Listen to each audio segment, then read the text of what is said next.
Praise the lord. చేరి వచ్చిన మీకు అందరికీ ప్రభు యేసుక్రీస్తు నామములో శుభాలు తెలియచేయుచున్నాను. ఈ దినము కొరకై ఏర్పాటు చేయబడిన లేఖన భాగము అపోస్తుల కార్యములు 5వ అధ్యాయము 41వ వచనం. ఆ నామము కొరకు అవమానము పొందుటకు పాత్రులని ఎంచబడినందున వారు సంతోషించుచు మహాసభ ఎదుట నుండి వెళ్ళిపోయిరి. Praise the lord.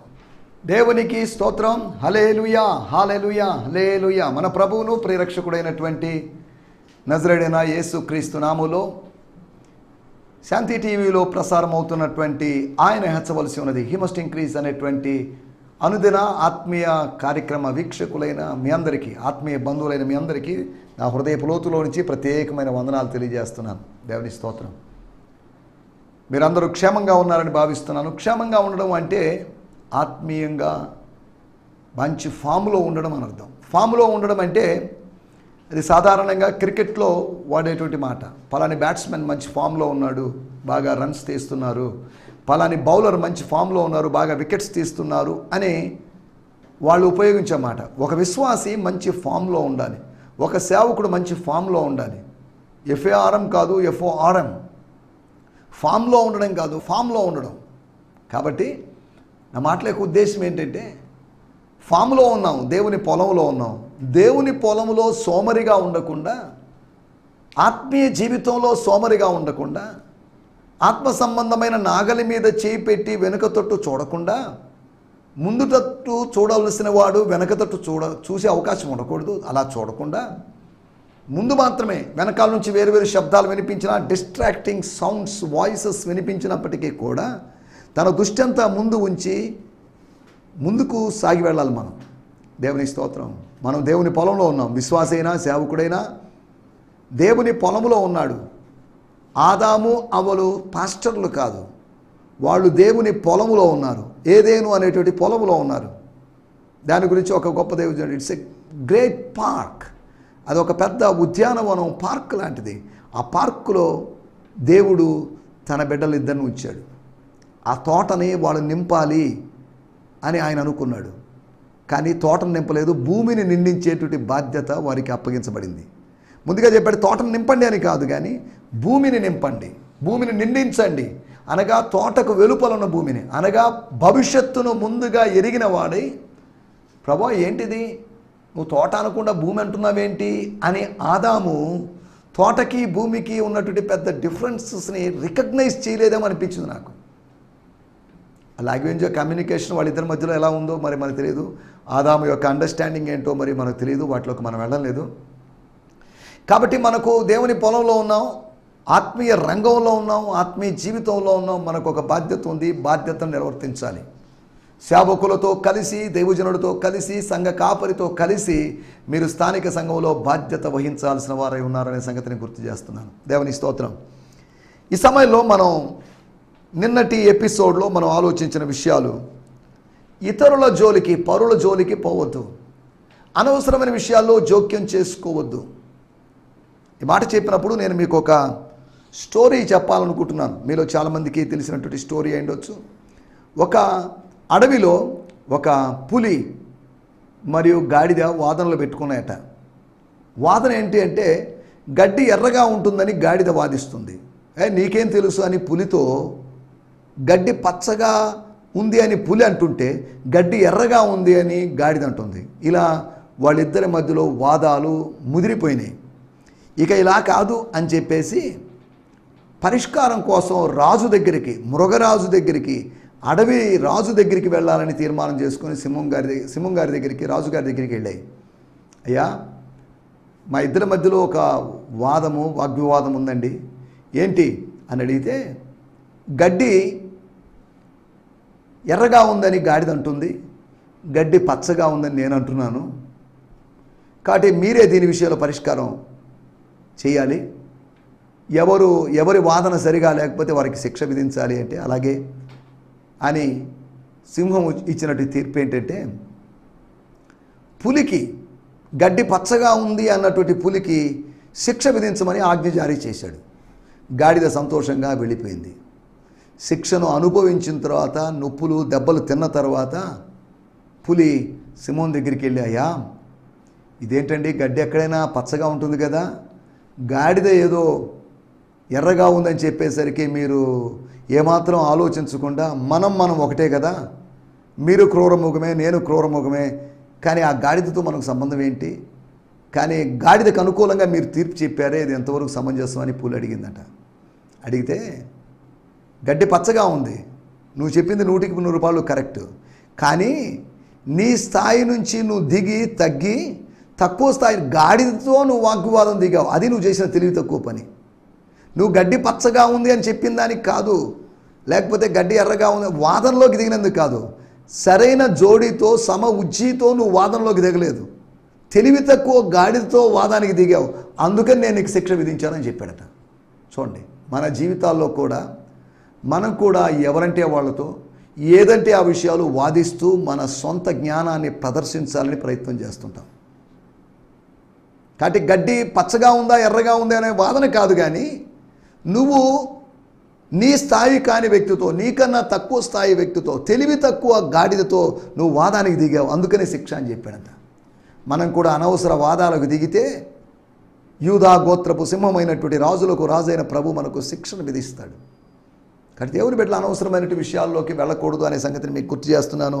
నిన్నటి దినం మనం ఆలోచించిన విషయం, అపోస్తలుల జోలికి పోవద్దు, don't interfere in the issues of అపోజల్స్ అని. రెండవది, పాపాత్మురాలైన స్త్రీ కావచ్చు, ఆమె జోలికి వెళ్ళొద్దు. ఆమె తనకు కలిగింది ఇస్తుంది, ఆమె ఖరీదైన దాన్ని అర్పిస్తుంది, అత్తరు బుడ్డి పూసి లేకపోతే అత్తరును పూసి అచ్చా జటమాంసి అత్తరును పూసి ఆరాధన చేస్తుంది, నాకు భూస్థాపనను గుర్తు చేస్తుంది. ఆమె జోలికి వెళ్ళొద్దు, ఆరాధించే వాళ్ళ జోలికి వెళ్ళొద్దు, అర్పించుకునే వాళ్ళ జోలికి వెళ్ళొద్దు, ధ్యాసలో ధ్యానములో ఉన్న వారి జోలికి వెళ్ళొద్దు, స్త్రీల జోలికి వెళ్ళొద్దు.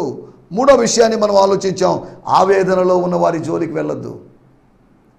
2వ రాజుల గ్రంథము 4వ అధ్యాయంలో స్టోరీని బేస్ చేసుకొని ఆ స్త్రీ తనకున్న సమస్యను బట్టి వ్యాకులంతో ఉన్నప్పుడు గేహజీ వచ్చి ఆమెను తోలివేయాలని చూశాడు. అప్పుడు గురువు గారైనటువంటి ఎలీషా అతన్ని గద్దించి, ఏంటిదంతా, ఎందుకు తోలివేస్తున్నావు, ఆమెకేదో జరిగింది, ఆమెకేదో కీడు జరిగింది, ఆమె ఏదో దుఃఖంలో వేదనలో ఉంది, ఇంతకుముందు ఎప్పుడు ఇలా లేదు, ఫస్ట్ టైం నేను ఆమెను ఇలా చూస్తున్నాను, నా సిస్టర్ని ఇలా చూస్తున్నాను, కాబట్టి అది ఏంటా అని నేను ఆలోచిస్తున్నాను, ధ్యానిస్తున్నాను, ప్రభువుని అడుగుతున్నాను, ప్రభు ఇప్పటివరకు నాకు బయలుపరచలేదు, బయలుపరుస్తాడు అని నేను నమ్ముతున్నాను అన్నట్టుగా మాట్లాడి ఆమె జోలికి పోవద్దు, ఆవేదనలో ఉన్నట్టు ఆ స్త్రీ జోలికి వెళ్ళొద్దు. 4వ విషయాన్ని మనం ఆలోచించాం. 2వ తెస్సలోనిక పత్రిక 3వ అధ్యాయము 11వ వచనంలో, అన్యజనుల జోలికి, పరుల జోలికి వెళ్ళొద్దు, ఇతరుల జోలికి వెళ్ళొద్దు. అనవసరమైన విషయాల్లో, ఇతరుల విషయాల్లో, వాళ్ళ వ్యక్తిగతమైన విషయాల్లో జోక్యం చేసుకోవద్దు. అసలు ఈ మాట ఎందుకు మనం మాట్లాడుకున్నామంటే 5వ అధ్యాయము 38వ వచనంలో, కాబట్టి నేను మీతో చెప్పున్నదేమనగా ఈ మనుషుల జోలికి పోక వారిని విడిచిపెట్టండి. గమలియలు చెప్పిన మాట, ఈ మనుషుల జోలికి వెళ్ళొద్దు, అభిషక్తుల జోలికి వెళ్ళొద్దు, మునికోలల జోలికి వెళ్ళొద్దు, ఎవరైతే దేవునికి కనుగుడ్డు లాంటి వారో వారి జోలికి వెళ్ళొద్దు, ఎవరినైతే దేవుడు ఏర్పాటు చేసుకున్నాడో వారి జోలికి వెళ్ళొద్దు అని వీటిని బట్టి మనం అర్థం చేసుకున్నాం. నేను మీతో చెప్పున్నదేమనగా అని మత్తయి సువార్త 5, 6, 7 అధ్యాయాల్లో యేసు ప్రభు చెప్పిన స్టైల్లో ఐ సే అంటు యు అని గమలియలు ఇక్కడ మాట్లాడిన సందర్భాన్ని మనం చూస్తున్నాం. వీటి గురించి మనం నిన్నటి ఎపిసోడ్లో మనం ఆలోచించాం. వాళ్ళు ఒకవేళ సలహా అడిగారు, ఇతరులు ఏదైనా సూచనలు అడిగారు, మాకేదైనా చెప్పండి, మాకేదైనా తెలియజేయండి, మాకు గైడెన్స్ ఇవ్వండి అన్నప్పుడు మనం జోక్యం చేసుకోవచ్చు. కానీ అనవసరమైన జోక్యాల ద్వారా అనర్థాలు వస్తాయి. కొన్ని ఫ్యామిలీ ఇష్యూస్లో మనం తలదూర్చడం వల్ల మనకు, లేదా భార్యాభర్తల వివాదంలో తలదూర్చడం వల్ల మనకు తలనొప్పి. కాబట్టి మనకు దేవుడు అప్పగించిన పని ఉంది, ఆ పని చేసుకుంటూ మనం సాగుదాం. అనవసరమైన సైడ్ బిజినెస్లు, ఇటువంటి టైం వేస్ట్ పనులు మనం చేయకుండా ఉండాలని పోయిన ఎపిసోడ్లో, నిన్నటి ఎపిసోడ్లో వాక్యం ద్వారా మనం హెచ్చరించబడ్డాం. దేవుని స్తోత్రం, హల్లెలూయా. రండి, మనకు సమయం కొద్దిగా ఉంది, మనం దేవుని వాక్యాన్ని ధ్యానించుకుందాం. ఇంకా మనకు ఒక 17 నిమిషాల టైం ఉంది. 17 నిమిషాల సమయంలో మనం అపోస్తుల కార్యములు 5వ అధ్యాయం నుంచి ధ్యానించాలి. 5వ అధ్యాయంలోని కొన్ని విషయాలు మనం తెలుసుకోవాలి. 5వ అధ్యాయంలో ఇప్పటికే సందేశాలు 42 వచనాల్లోంచి 40 సందేశాల వరకు మనం ధ్యానించుకున్నాం. ఒక సందేశం తర్వాత మనం అపోస్తల కార్యము 6వ అధ్యాయంలోకి వెళ్తాం. చదువుకుందాం ఈ సమయంలో మన మూల వాక్యం మన ధ్యానం కొరకై అపోస్తల కార్యములు 5వ అధ్యాయము 41వ వచనం. ఆ నామము కొరకు అవమానాన్ని పొందడానికి కూడా వారు సంతోషించుచు మహాసభ ఎదుటి నుంచి వెళ్ళిపోయి. The apostles left there rejoicing, thrilled that God has considered them worthy to suffer disgrace for the name of Jesus. ఆ నామము కొరకు అనగా యేసు నామము కొరకు తాము అవమానము భరించడానికి దేవుడు తమను యోగ్యులుగా అర్హులుగా మార్చాడు అని గ్రహించి థ్రిల్ అయిపోయారు, ఎగ్జైట్ అయిపోయారు వాళ్ళు. ద అపోస్టల్స్ లెఫ్ట్ దేర్, అక్కడి నుంచి వాళ్ళ మధ్యలో నుంచి, అన్యాయపు తీర్పరుల మధ్యలో నుంచి, శరీరమును బట్టి తీర్పు తీర్చే వారి మధ్యలో నుంచి అపోస్టల్స్ లెఫ్ట్ దేర్ సాడ్లీ అని కాదు, ఏడుస్తూ గొనుక్కుంటూ సనుక్కుంటూ వెళ్ళారని కాదు. The apostles left there rejoicing, thrilled that God has considered them worthy to suffer disgrace for the name of Jesus. తాను ఏర్పాటు చేసుకున్నటువంటి లేకపోతే తన అభిషక్తుడైనటువంటి యేసు నామము నిమిత్తమై శ్రమలు, అవమానాలు, నిందలు, అనర్థాలు వీటిని భరించడానికి మమ్మల్ని యోగ్యులుగా చేశాడని వాళ్ళు భావించారు. వాళ్ళకు ఉన్నటువంటి ఆత్మీయ అవగాహన ఎంత అద్భుతమో ఆలోచించాలి. నేను చదువుతున్నాను ఫాదర్స్ లైఫ్ న్యూ టెస్టిమెంట్లో వచ్చి నేను చదువుతున్నాను. They therefore left the presence of the council. ఆ కౌన్సిల్ యొక్క సాన్నిధ్యములోంచి, కౌన్సిల్లోని ఘనత వహించిన అతిరథ మహారథుల సాన్నిధ్యంలోంచి వాళ్ళు బయటకు వచ్చేసారు. They left from the presence of the council members rejoicing that they were considered worthy to suffer dishonour for the name. Name అనే దాంట్లో ఎన్ క్యాపిటల్ ఇచ్చారు. నేమ్ మామూలు నేమ్ కాదు, ఒక మనిషి నేమ్ కాదు. It's a name of God, it's a name of son of God. దేవుని కుమారుని నామము. దాన్ని ఆ నామములో నిందలు, అవమానాలు భరించడానికి, దెబ్బలు తినడానికి, గాయపరచబడ్డానికి దేవానికి స్తోత్రం నాయనా, ఈ సేవలో మాకు హింసను అనుగ్రహించావు, నీకు వందనాలు అని వాళ్ళు సంతోషించి అక్కడి నుంచి వెళ్ళిపోయారట. దేవుని స్తోత్రం. చదువుకుందాం, వాడుక భాష బైబిల్లోంచి కూడా మనం చదువుకుందాం. అపోస్తులు నామం అనే మాట్లేదు, యేసు కోసం అవమానించబడడానికి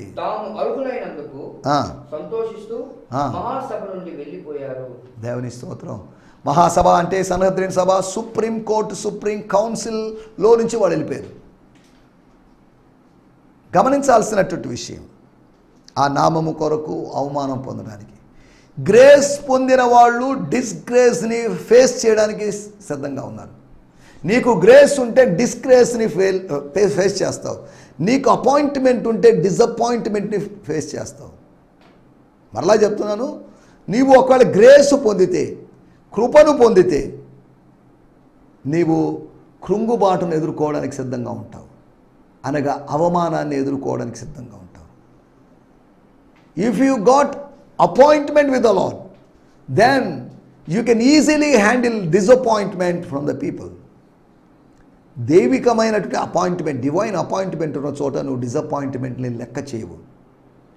ఎక్కడైతే డివైన్ గ్రేస్ నీకు దొరుకుతుందో, కృపాసనం దగ్గర నీకు దేవుని యొక్క కృప దొరుకుతుంది. నీకు ఆ కృప దొరకడాన్ని బట్టి నీవు క్రూరత్వాన్ని, లోకపు క్రూరత్వాన్ని, మనుషుల యొక్క క్రూరత్వాన్ని, మనుషుల యొక్క కఠినత్వాన్ని ఎదుర్కోవడానికి ధైర్యంగా ఎదుర్కోగలవు అనేది నా మాటల యొక్క ఉద్దేశం. గ్రేస్, డిస్గ్రేస్, వాళ్ళ లోపల ఉన్న గ్రేస్ మనుషుల దగ్గర నుంచి వచ్చినట్టు డిస్గ్రేస్ని కొట్టివేసింది, డిస్గ్రేస్ని డిస్మిస్ చేసింది అని దీన్ని బట్టి మనం అర్థం చేసుకోవాలి. మనం అపాయింట్ అయ్యాం, దైవికమైన అపాయింట్మెంట్ ఉంది కనుక డిసప్పాయింట్మెంట్ని డిస్మిస్ చేస్తున్నాం. డిస్గ్రేస్ని, డిసప్పాయింట్మెంట్ని, డిస్ట్రెస్ని డిస్మిస్ చేస్తున్నాం. కాబట్టి మన పేరు డిజైపుల్స్. డిజైపుల్స్లో డిస్ అనేది డిస్మిస్ కాకూడదు. దేవుని స్తోత్రం. క్రిస్మస్లో క్రైస్ట్ మిస్ కాకూడదు అని చెప్పినట్లుగా డిజైపుల్సమైన మనంలో ఆ డిస్ మిస్ కాకూడదు. సరే, ఏదేమైనప్పటికీ మనం వీటన్నిటిలోకి వెళ్ళలేదు. మనం ఇక్కడ ఆలోచిస్తున్నట్టు విషయాలు, మన టైటిల్ సేవకుల, అపోస్తలుల సంతోషం, సేవకుల సంతోషం, లేకపోతే అపోస్తలుల యొక్క ఆనందం. ఇంతకుముందు దెయ్యాలు లోబడ్డాయని ఆనందించారు, ఇంతకుముందు రోగాలు బాగయ్యాయి ఆనందించారు లూకాసు వార్త 10వ అధ్యాయంలో. ఇప్పుడు వాళ్ళ ఆనందానికి మరొక కారణం. They could find another reason to rejoice. ఏంటి ఆ కారణం? స్తోత్రం, హల్లెలూయా. ఆ కారణం ఏంటంటే వాళ్ళు కనుగొన్న కారణం, మేము దెబ్బలు తినడానికి పాత్రులమయ్యాం, మేము దానికి కూడా యోగ్యులం కాదు. కానీ సువార్తను ప్రకటించడం మాత్రమే కాదు, సువార్తను వినిపింపజేయడం మాత్రమే కాదు, సువార్త పక్షాన వ్యాజ్యమాడడం మాత్రమే కాదు, సువార్త పక్షాన పోరాడడం మాత్రమే కాదు, సువార్త పక్షాన శ్రమపడడం దేవుడు మాకు అనుగ్రహించాడు. What a great blessing. Martyrdom, హతసాక్షిత్వము అనేటువంటి ఆ కృప కొద్దిమందికే దొరుకుతుంది. క్రీస్తు కోసం శ్రమపడడం అనేటువంటి కృప కొద్దిమందికే. కానీ క్రీస్తు కోసం, క్రీస్తు నామములో సువార్త నిమిత్తం, సువార్తను బట్టి సుఖిస్తున్న సేవకులు బోల్డ్ మంది ఉన్నారు. ఏసీ రూముల్లో కూర్చొని ఆన్లైన్లో మీటింగ్లు నిర్వహించుకుంటూ విలాసవంతమైన జీవితాలు చేస్తూ, అలనాడు ప్రజలు సరంబి వేసిన ఇళ్లలో ఉంటున్నట్లుగా, కట్టుకుంటున్నట్లుగా చెప్పబడినట్లుగా, సరంబి వేసిన ఇళ్ల కన్నా సౌకర్యము కలిగినటువంటి ఇళ్లలో ప్రజలు సుఖవంతమైన జీవనం చేస్తున్నారు. కొన్ని నెలల క్రితం ఒక పేరు చెప్పను కానీ కేరళలో ఒక పెద్ద దైవజనుడు సుమారు 8 కోట్ల రూపాయలతో తన గృహాన్ని, తన నివాసాన్ని, తన ఇంటిని కట్టుకున్నాడు. అది పెద్ద వివాదాస్పదంగా మారింది. వాళ్ళ తాతగారు ఒక పెద్ద సంస్థకి స్థాపకుడు. భోజనానికి లేక చాలా ప్రాంతాలకు నడుచుకుంటూ వెళ్ళి అంత పేదరికంలో కష్టపడ్డాడు. 3rd జనరేషన్కి వచ్చేసరికి ఒక సేవకుడు 8 కోట్లతో తను ఇల్లు కట్టుకున్నాడు. చూడండి, సేవకులు ఎలా సుఖానికి అలవాటు పడ్డారు, వాళ్ళ సుఖ వలయాల్లోంచి వాళ్ళు బయటికి రావాల్సిన అవసరం ఉంది అనే సంగతిని నేను మీకు జ్ఞాపకం చేస్తున్నాను. సేవకుల సంతోషం దేంట్లో? భౌతికమైన వాటిలోనా, ఆత్మ సంబంధమైన వాటిలోనా? నేను మీకు జ్ఞాపకం చేయదలుచుకున్నట్టు మాట ఫిలిప్పీలకు రాసిన పత్రిక 1వ అధ్యాయము 30వ వచనం. ఫిలిపియన్స్ 1:30 ఇక్కడ రాయబడిన మాటలు నేను చదువుతున్నాను. స్తోత్రం. Page number 179. క్రీస్తునందు విశ్వాసం ఉంచడం మాత్రమే కాదు, క్రీస్తునందు నమ్మకం ఉంచడం మాత్రమే కాదు, క్రీస్తును ఆశ్రయించడం మాత్రమే కాదు, యేసు క్రీస్తు నామములో విశ్వసించడం మాత్రమే కాదు, ఆయన పక్షమున శ్రమపడుటయు, ఆయన పక్షమున హింసలు అనుభవించుటయు, ఆయన పక్షాన దెబ్బలు తినుటయు ఆయన పక్షముగా మీకు అనుగ్రహింపబడెను. ఫిలిప్పీ సంఘానికి మాత్రమే కాదు, కొలసీ సంఘానికి మాత్రమే కాదు, కొరింథీ సంఘానికి మాత్రమే కాదు, అంత్య దినాల్లో ఉన్నటి సంఘానికి కూడా ఆయన పక్షమున శ్రమపడ్డం. ఆయన పక్షాన శ్రమపడ్డం అనేదాన్ని ఎవరు చెప్పడం లేదు. అందులో ప్రాస్పరిటీ గురించి మాట్లాడేవాళ్ళు అధికంగా ఉన్నారు. పావర్టీ గురించి ఎవరు మాట్లాడతారు? పావర్టీ ఏదో శాపం అన్నట్టుగా ప్రజలు చూస్తున్నారు. విశ్వాసమందు భాగ్యవంతులుగా చేయడానికి దేవుడు కొంతమంది దరిద్రులను ఏర్పాటు చేసుకున్నాడని యాకోబు పత్రిక 2వ అధ్యాయంలో ఉంది. Rich in faith. God wants to make someone rich in faith. It doesn't matter either they are rich or poor, secularly or worldly. వాళ్ళు భౌతికంగా ధనవంతులా లేకపోతే శ్రీమంతులా దరిద్రులా అనేటువంటి ప్రాముఖ్యమైన విషయం కాదు. కానీ విశ్వాసమందు భాగ్యవంతులుగా. నేను ఆ మాట కూడా చదువుతున్నాను. యాకోబు పత్రిక 2వ అధ్యాయము 5వ వచనం, పేజీ నెంబర్ 211. నా ప్రియ సహోదరులారా ఆలకించుడి, ఈ లోక విషయములో దరిద్రులైన వారిని విశ్వాసమందు భాగ్యవంతులుగాను. విశ్వంలో భాగ్యవంతులని కాదు, విశ్వాసములో భాగ్యవంతులుగాను, తన్ను ప్రేమించు వారికి తను వాగ్దానము చేసిన రాజ్యమునకు వారసులుగాను ఉండుటకు దేవుడు ఏర్పరచుకొనలేదా? ప్రశ్న. దానికి ఆన్సర్ అవును, ఏర్పరచుకున్నాడు. Yes, he appointed someone, he appointed the poor. దేవుడు ఏర్పరచుకున్నటువంటి దరిద్రులం మనం కావచ్చేమో. మనం ధనవంతులమే కావాలనేం లేదు. ధనవంతుడు కాగోరిన వాడు ఊరిలో పడతాడు. ప్రాస్పరిటీ థియరీ లేదా థియాలజీ అనేది నిన్ను ఊరిలోకి నడిపిస్తుంది. ఆయన రాజులకు రాజు కాబట్టి నువ్వు రాజులాగా మారాలి, నువ్వు సంపన్నుడిగా మారాలి. నీ తండ్రి పరలోకపు తండ్రి సృష్టికర్త, ఆయన ఐశ్వర్యవంతుడైన దేవుడు, శ్రీమంతుడైన దేవుడు, కాబట్టి నువ్వు దరిద్రుడిగా ఉండడం దేవుని చిత్తం కాదు అని దుర్బోధకులు కొంతమంది హైదరాబాద్ నగరంలోనూ అక్కడెక్కడ బోధిస్తూ ఉన్నారు. దేవుని వాక్యంలో దానికి ఎటువంటి ఆధారాలు లేవు. కొన్ని వాక్యాలను వక్రీకరించి, దుర్బోధకులు ఎప్పుడూ వాక్యాలని వక్రీకరిస్తారు. వాక్యాలని సరిగా వ్యాఖ్యానించాలి కానీ వక్రీకరించకూడదు. దేవుని పేరుతో చెప్పి, దేవుని పేరు చెప్పుకొని ధనవంతులైన వాళ్ళు ఉన్నారు. దేవుని పేరు చెప్పుకొని తమకు కలిగిన దాన్ని విడిచిపెట్టిన వాళ్ళు ఎంతమంది ఉన్నారు? 7 ఓడలకు యజమానుడైనటువంటి ఒక వ్యక్తి యొక్క కుమారుడు అపోస్తలుడైన పౌలు, రిచెస్ట్ మ్యాన్ ఇన్ స్తోత్రం.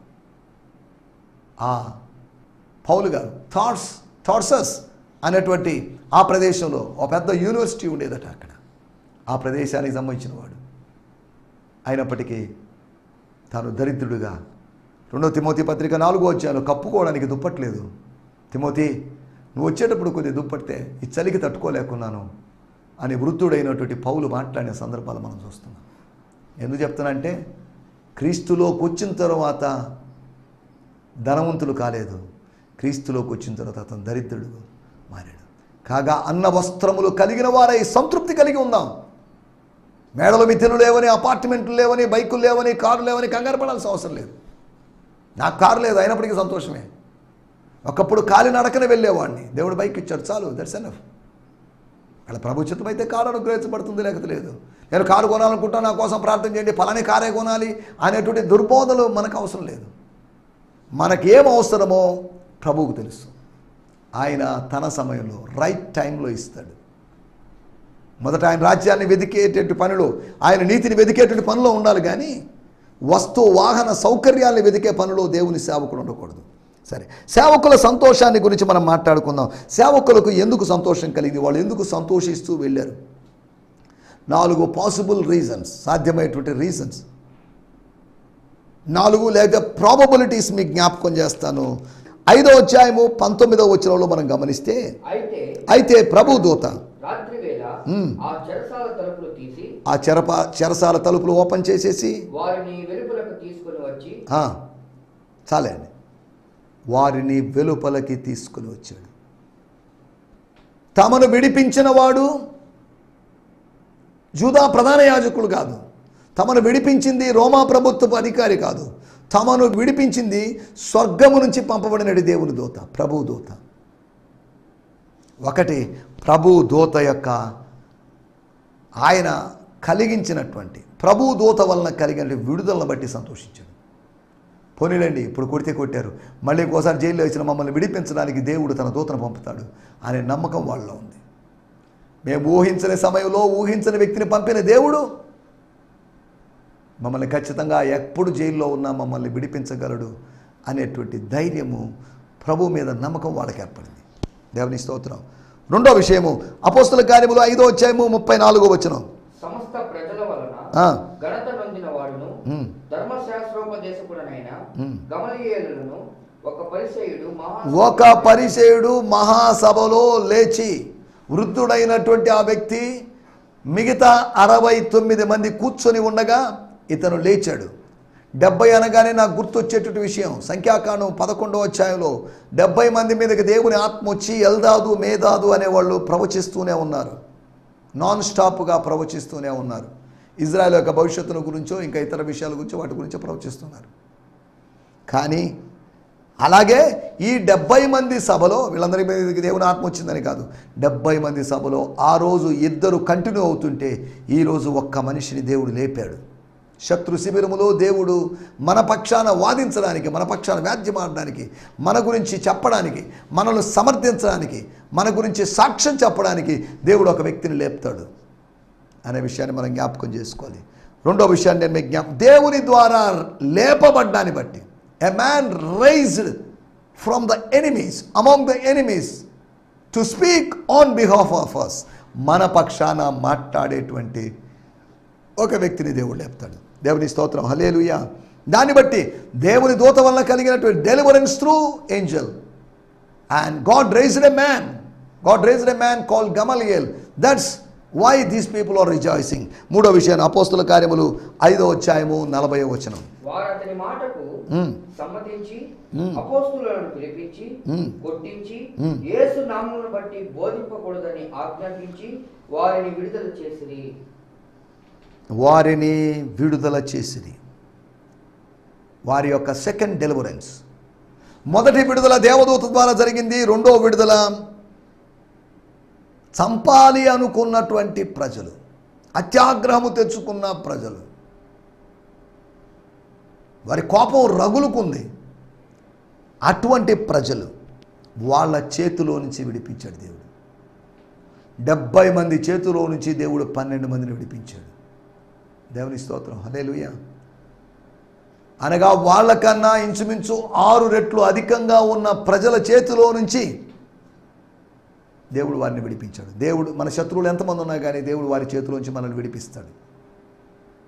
సింహము నోట నుంచి ఆయన నన్ను తప్పించాడు అని అపోస్తలుడైన పౌలు చెప్పిన మాట 2వ తిమోతి పత్రికలో మనం చూడగలం. మూడోది, దుష్టులైన మనుషుల నుంచి ఆయన విడుదల కలిగించాడు. దాన్ని బట్టి సంతోషించాడు. They praise God, they rejoice in the lord. ప్రభువులో ఆనందించారు. ప్రభువులో ఆనందించడానికి బోల్డు కారణాలు ఉన్నాయి. 4వ విషయాన్ని నేను మీకు జ్ఞాపకం చేస్తాను. 5వ అధ్యాయము 41వ వచనం. ఆ నామము కొరకు అవమానం పొందుటకు పాత్రులను ఎంచబడినందున వారు సంతోషించుచు మహాసభ ఎదుట నుండి వెళ్ళిపోయి. ఎస్, దేవుని శ్రమలో శ్రమ అనేటువంటి ధన్యత. శ్రమ అనేది శాపం కాదు, శ్రమ అనేది ధన్యత. ఎందుకంటే మీరు శ్రమ అనుభవిస్తున్నప్పుడు దేవుని ఆత్మ, మహిమ స్వరూపియకు దేవుని ఆత్మ మీ మీద నిలుస్తాడు అని రాయబడింది. శ్రమపడే ధన్యత, the blessing of suffering, the blessing of afflictions. దేవుని స్తోత్రం.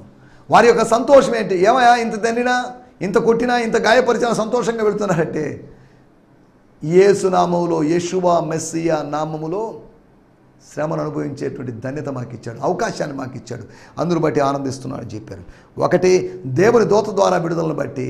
రెండవది, దేవుని ద్వారా రేపబడ్డాన్ని బట్టి, లేపబడ్డాన్ని బట్టి. మూడవది, దుష్టుల నుంచి విడుదలను బట్టి.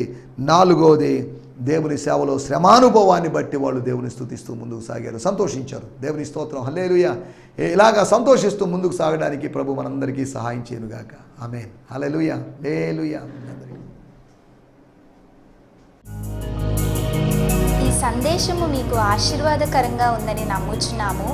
ప్రార్థనా అవసరతల కొరకు మమ్మల్ని సంప్రదించవలసిన మా చిరునామా గిద్యోన్ మిషన్ చర్చ్, 6వ వీధి, శాంతినగర్, నెల్లూరు 4, ఆంధ్రప్రదేశ్. పిన్ 524004. మా ఫోన్ నంబర్లు 7036443613 మరి ఒక నంబర్ 9392293010. మా ఈమెయిల్ ఐడి gfihmi2015@gmail.com. దేవుడు మిమ్మును ఆశీర్వదించునుగాక. ఆమేన్.